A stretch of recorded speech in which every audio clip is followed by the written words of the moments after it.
Shalom Bapak Ibu semuanya. Selamat Hari Pentakosta ya. Mengawali renungan kita hari ini ada gambar yang saya mau tunjukkan kepada Bapak dan Ibu. Nah, ini dia. Siapa yang nonton? Ada yang nonton di GBK? Nggak ada ya? Kapan-kapan kita perlu tuh. Satu jemaat nonton ke GBK gitu ya. Nonton bola. Tapi nonton lah ya. Ini kan kejadiannya hari Kamis ya. Hari Kamis itu ada KRT Kutabumi, pulang KRT itu masih ada. Saya aja sempat nonton sebagian sedikit lah di bagian penghujung ya. Dan bagaimana perasaannya Bapak dan Ibu sewaktu nonton dan tahu hasil akhirnya kan ya. Kita menang 1-0. Maju menuju babak keempat. Wah, saya tahu ini banyak ibu-ibunya, biar ibu-ibu juga doyan nih nonton bola nih. Bagaimana perasaannya sewaktu kita tahu menang 1-0? Pasti senang, pasti tidurnya nyenyak, pasti ngerasa damai, sukacita, wah semuanya tumplak lah ya. Kecuali misalnya Kamis kemarin kita kalah. Wah, kalau kalah tuh tidur nggak enak tuh. Pastinya ya.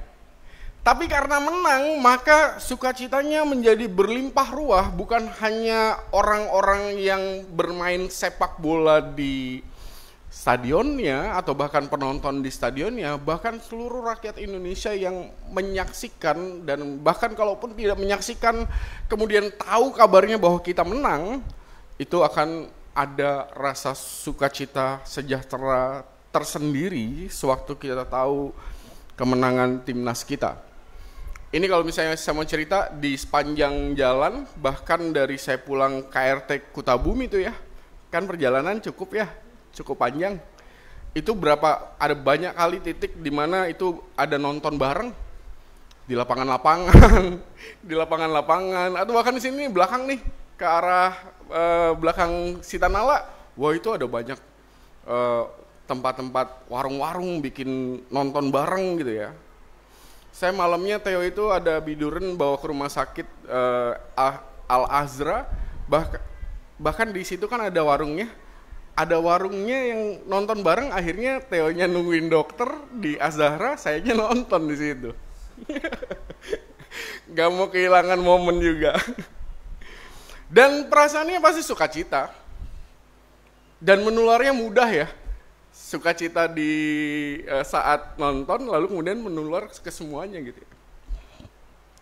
Saya sengaja menunjukkan hal itu karena saya ingin kita dengan mudah menyadari bahwa sewaktu kita berbicara tentang sejahtera, damai, sukacita, ini benar-benar seringkali tidak berpatokan pada hal-hal yang sifatnya materi. Kadang-kadang kan orang ngukurnya materi ya. Materi, sesuatu yang physically dan kemudian kita bisa melihat secara fisik. Sebutlah yang sifatnya materi. Maka kadang-kadang orang mengukur damai, sejahtera, sukacita, bahagia hanya sebatas hal yang itu. Padahal ada begitu banyak hal yang lainnya yang sifatnya itu bukan materi. Ya contohnya itu tadi, bahwa kita ngerasa sukacita padahal kita nggak main kan ya. Kita nggak main bolanya, tapi kita ngerasa sukacita yang besar sekali. Dan kita merasakan apa yang dirasakan oleh orang-orang yang lain gitu. Sebangsa dan setanah air, sukacita yang sama. Dan ukurannya pasti bukan materi.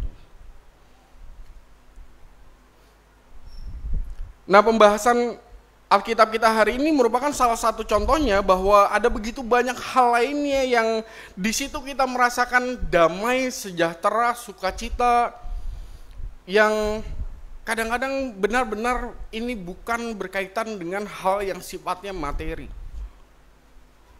Dan itu menjadi sangat penting. Kenapa? Karena bukankah itu yang seharusnya jadi dasar paling awal bahwa di hati damai, di hati sukacita, di hati sejahtera, maka kemudian seseorang akan bisa melakukan apapun dengan sukacita dan damai sejahtera itu, sehingga pada akhirnya makin banyak berkat Tuhan yang datang dan ditemukan oleh orang tersebut. Pembacaan Alkitab kita hari ini salah satu contohnya. Saya mau mengajak kita untuk sedikit mengingat ya perjalanannya orang-orang percaya. Ini kan para murid dan beberapa pengikut Yesus ya. Jumlahnya 120 orang. Kalau di Kisah Para Rasul pasal pertama gitu ya. Kalau mengingat perjalanan para murid kan sewaktu Yesus berkarya sepanjang 3 tahun itu, ada sukacita yang besar juga karena pengharapan mesianik itu. Mereka pikir Yesus akan jadi raja gitu kan. Tapi kemudian menjadi jatuh sewaktu apa? Sewaktu Yesus ditangkap dan apalagi Yesus wafat. Wah, itu ibaratnya pengharapannya dibawa tinggi, lalu kemudian dijatuhkan sebegitu rupa sehingga pada akhirnya sangat sakit pasti bagi para murid, sehingga mereka acak-acakan gitu ya, kabur-kaburan kemana-mana. Tapi kemudian sewaktu Yesus bangkit, mereka tumbuh lagi semangat yang luar biasa. Lalu kemudian sewaktu kenaikan dan Yesus menjanjikan Roh Kudus, maka di situ ada, pasti kalau misalnya kita jadi para murid, salah satu para murid di masa itu, ibaratnya kita udah sukacita luar biasa karena Kristus tidak wafat, melainkan bangkit, dan kita berjumpa, tapi kemudian mau ditinggal, kan gitu ya. Ditinggal dengan janji pula. Jadi kan ada harap-harap cemas, sampai pada akhirnya di perikop kita, sewaktu kita membaca perikop kita, bahwa apa yang dijanjikan itu digenapi, maka seharusnya kita membaca secara menyeluruh perjalanan para murid. Maka seharusnya di titik ini, di dalam pembacaan Alkitab kita hari ini, kita bertemu dengan sukacita, damai sejahtera yang betul-betul berlimpah ruah. Bukan hanya sekedar mereka tahu bahwa Kristus bangkit, bukan hanya sekedar mereka mulai mengerti kenapa Kristus melakukan hal itu untuk penebusan dosa gitu kan ya. Tapi yang paling dekat sewaktu kita berbicara tentang Pentakosta adalah janji Tuhan, dan penggenapan yang paling dekat adalah ya Pentakosta. Karena kan jaraknya cuma 10 hari ya. 40 hari kenaikan, 10 tambah 10 hari Pentakosta. Itu janji yang sangat dekat untuk digenapi. Dan mereka ketemu dengan penggenapan janji itu, sehingga pada akhirnya saya sangat yakin bahwa orang percaya yang menerima karunia Roh Kudus itu betul-betul berlimpah ruah sukacitanya. Damai sejahteranya tuh berlimpah ruah. Coba saja lihat ayat 3 dan 4 gitu ya. Roh Kudus dikaruniakan, lalu semua orang tiba-tiba bisa berbicara bahasa roh. Jadi agak sedikit mendefinisikan ulang tentang pengertian bahasa roh ya. Kan selama ini kalau misalnya kita ngelihat bahasa roh itu seakan-akan ya seperti yang kita lihat lah. Saya nggak bisa tuh yang kayak gitu. Tapi juga nggak bisa bahasa roh yang seperti disebut Kisah Para Rasul. Kalau misalnya dalam Kisah Para Rasul yang kita lihat, bahasa roh itu sederhananya adalah sewaktu Roh Kudus memberikan karunia, misalnya ada orang Yahudi nih, tiba-tiba dia nggak pernah bisa bahasa Arab, tiba-tiba dia bisa bahasa Arab. Nah itu dia. Yang terjadi dalam perikop kita itu. Jadi bukan bahasa alien ya, bahasa yang dia nggak mempelajari, tapi kemudian dia bisa melakukan hal itu, dan itu bisa dimengerti oleh siapa? Oleh orang Arab. Atau orang Yahudi yang nggak bisa berbahasa Yunani, lalu kemudian tiba-tiba dia bisa berbahasa Yunani, dan bahasa Yunani itu dimengerti oleh orang Yunani. Jadi agak sedikit mendefinisikan ulang ya perikop kita. Dan kalau misalnya mau di flashback, akan menjadi pola yang sangat menarik Bapak dan Ibu. Kalau kita mengingat ya, bahwa di Kejadian, apa yang terjadi saat Allah melihat manusia berhimpun, tapi sewaktu manusia berhimpun yang muncul hanyalah kesombongan, dan simbolnya adalah apa? Menara Babel, Kejadian 11. Kan semua orang berbahasanya satu kan? Ayo kita bikin menara.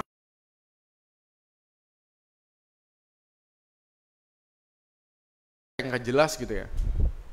Jadi nggak dianggap sebagai sesuatu yang karya ilahi gitu. Ada orang yang nyinyir malah. Hal itu sebagai peringatan bagi kita semua, sebagai orang-orang percaya di sepanjang zaman. Oh, itu peringatan sekali. Ayat 13 itu peringatan sekali bagi orang-orang percaya di sepanjang zaman.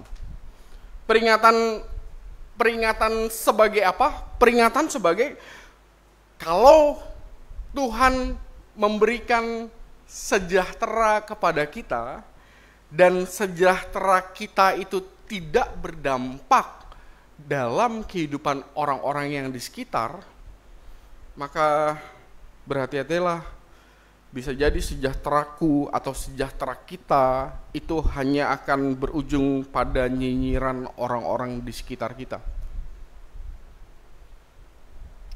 Bapak Ibu damai nih, saya damai nih, sejahtera nih, diberkati sama Tuhan nih. Tapi apa yang diberikan Tuhan kepada kita itu kita tidak menyalurkannya juga supaya orang-orang di sekitar kita pun juga diberkati oleh kehadiran kita sebagai orang percaya. Maka bersiaplah, itu akan jadi nyinyiran saja dari orang di luar sana terhadap sejahteranya kita.